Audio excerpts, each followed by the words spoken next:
அவருக்கு ஏதேனும் நாடாளுமன்ற மேலவை பதவி வேண்டும் என்றால் அது அவருக்கு ஜால்ரா அடிப்பதற்கு ஒரு அளவு இருக்கிறது.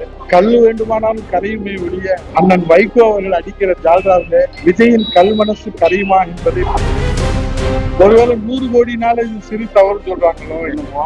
ஒரு 10,000 கோடி, ஒரு 20,000 கோடி, ஒரு 50,000 கோடி அடிச்சா அது ஒருவேளை பெரிய தவறுன்னு சொல்லுவாங்களோ என்னமோ தெரியாது. ரமேஷ் இருக்காரு, ரமேஷ் ஜனதால பண்றாங்க. அடே அப்பா, அவருடைய பேச்சோ அவர் பேசுறதெல்லாம் பச்சை பொய்ங்க. அவர் எங்க கூட இருந்தவர் தான், அவர் நம்மால் தான். அவரு நாங்க தானே அவர் அனுப்பிச்சிருக்கோம். விஜய் முடிச்சுட்டு வாப்பான்னு அனுப்பிச்சிருக்கோம். அது நிர்மல் குமார் விஜய் முடிக்கிறதுக்காக அதிமுகவுடைய ஸ்பை தான் நிர்மல் குமார். அவர் இல்லைன்னு சொல்லுங்க பாருங்க.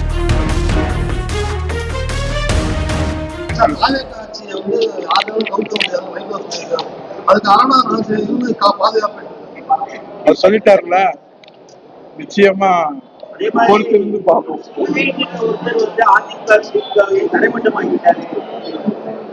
அவங்க எல்லாம் அதான் அவங்க எல்லாமே கனவு உலகத்துல இருக்கிறாங்க. நிஜத்துல அவங்க இன்னும் வரல. 75 ஆண்டுகள் கட்சி திராவிட முன்னேற்ற கழகம், பேரறிஞர் அண்ணா கொட்டுகிற மனையிலே ராபின்சன் பூங்காவிலே இது போன்ற மீம்ஸ் போட்டு இது போன்ற கண்டென்ட் கிரியேட் பண்ணி நெரேட்டிவ் செட் பண்ணி திமுக தொடங்கலாம். மொழி போராட்டத்துல ஈடுபட்டு தமிழின் தன்மானம் காப்பதற்காகவும் இந்த தாய் தமிழ்நாட்டுக்கு தமிழ்நாடு என்று பெயர் சூட்டுவதற்காகவும் தன்னுடைய எழுத்தாலும் பேச்சாலும் உணர்வாலும் ரத்தத்தாலும் போராட்டங்களாலும் பாசத்தாலும் பண்பாலும் அன்பாலும் அரவணைப்பாலும் ஜமீன்தார் அரசியலை ஒழித்து அண்ணன் தம்பி என்ற உறவை பேரறிஞர் பெருந்தகை அண்ணா உருவாக்கி அவருடைய வழியிலே அண்ணாதி மக்கள் தலைவர் பொன்மன தலைவர் புரட்சி தலைவர் எம்ஜிஆர் அவர்கள் உலகத்திலே ஏழை எளிய சாமானிய மக்களுக்காக அண்ணா இசத்தை கொள்கையாக கொண்டு அண்ணா திருவுருவத்தை கொடியிலே கொண்டு அண்ணா திராவிட முன்னேற்ற கழகம் துவங்கப்பட்டு 54 ஆண்டுகளிலே சத்துணவு திட்டம், மடிக்கணினி திட்டம், குடிமராமத்து திட்டம் என்று உலகம் போட்டுகிற திட்டங்களை கொடுத்து இந்த 54 ஆண்டுகளிலே 31 ஆண்டுகளிலே வரலாற்று சிறப்பு மிக்க 69% இடஒதுக்கீடை புரட்சி தலைவி அம்மா அவர்கள் கொடுத்தார்கள். 7.5% உள் இடஒதுக்கீடை மருத்துவ மாணவ கனவுக்கு சமூக நீதி காக்க புரட்சி தமிழர் எடப்பாடியார் கொடுத்தார்கள். இப்படி வரலாறை நாம் சொல்லலாம்.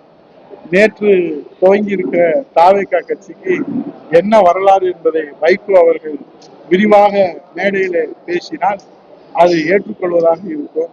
அவருக்கு ஏதேனும் நாடாளுமன்ற மேலவை பதவி வேண்டும் என்றால் அது அவருக்கு ஜால்ரா அடிப்பதற்கு ஒரு அளவு இருக்கிறது. ஆனால் எனக்கு தெரிந்து கல் வேண்டுமானாலும் கரையுமே ஒழிய அண்ணன் வைகோ அவர்கள் அடிக்கிற ஜால்ராவிலே விஜயின் கல் மனசு கரையுமா என்பதை பொறுத்திருந்துதான் பார்க்க வேண்டும். அவருக்கு நாடாளுமன்ற மேலவை பதவி ஸ்டாலின் அவர்கள் கொடுக்க மறுத்துவிட்டார்கள். இப்போது அதை விஜய் இடத்திலே அவர் எதிர்பார்ப்பதாக செய்திகள் வருவது எனக்கு தெரியாது. ஒருவேளை அதை பெறுவதற்காக அளவுக்கு மிஞ்சினால் அமிர்தமும் நஞ்சு என்று சொல்வதை போல அவர் வரலாறை மறந்து, தியாகத்தை மறந்து, போராட்டத்தை மறந்து, எப்படி இருந்த தலைவர் இப்படி ஆகிவிட்டாரே என்று இதிலே கவலைப்படுவதா, வேதனைப்படுவதா, சிரிப்பதா, அழுவதா என்று தெரியும்.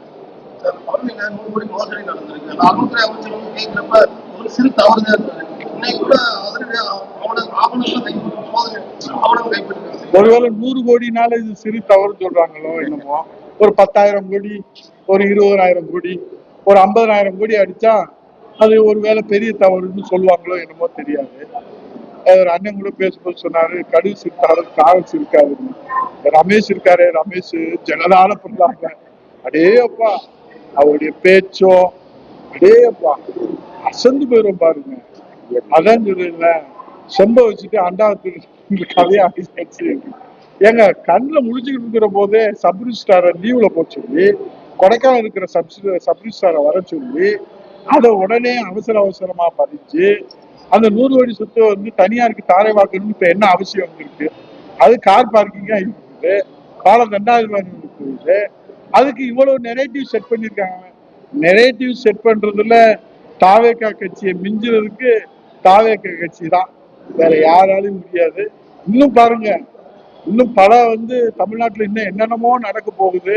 ஒருவேளை தமிழ்நாட்டே பட்டா போட்டு கொடுத்துட்டு இதெல்லாம் தவறுதானுங்க அப்படின்னு சொன்னாலும் சொல்லுவாங்க.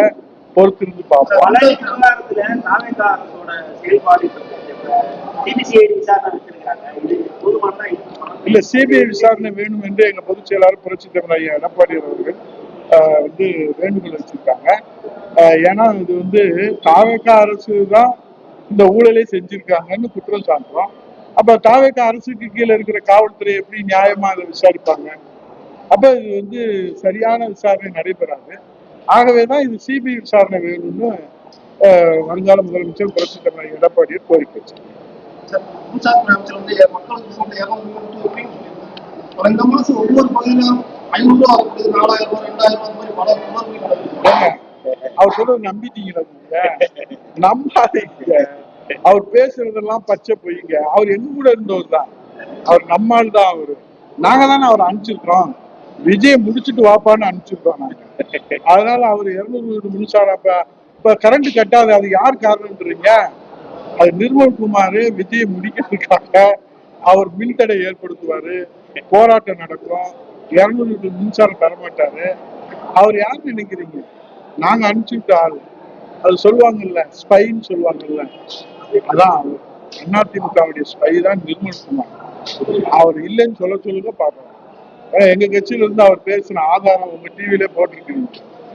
திமுகவை ஒழிப்பதற்கு இந்த நாட்டிலே, தமிழ்நாட்டிலே தகுதியுள்ள ஒரே தலைவன், ஒப்பற்ற தலைவன் புரட்சி தமிழர் எடப்பாடியார் தான் அப்படின்னு சொன்னது இந்த உதயகுமார் இல்லை, சிடிஆர் நிர்மல்குமார். அவர் நாங்க தான் அனுப்பிச்சு வச்சிருக்கிறோம். விஜய் முடிச்சுட்டு தான் வருவார்.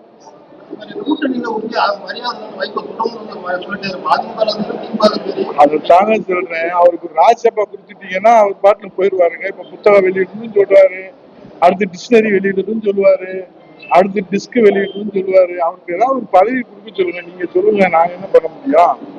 அவர் வந்து நம்பிக்கை விஜய் நம்பிக்கை பிறகுக்கா நெஞ்ச கிழிச்சா காட்ட முடியும்? இதுக்கு மேல ஒருத்தர் எப்படிங்க கூற முடியும்? இந்திய ஜனாதிபதி அளவுக்கு கூறியாச்சு. இந்தியாவுக்கே ஜனாதிபதி ஆகக்கூடிய தகுதி விஜய்க்கு தான் இருக்கு. திமுக கிடையாது. அவர் வளர்த்து விட்ட திமுக கிடையாது விட்டாரு.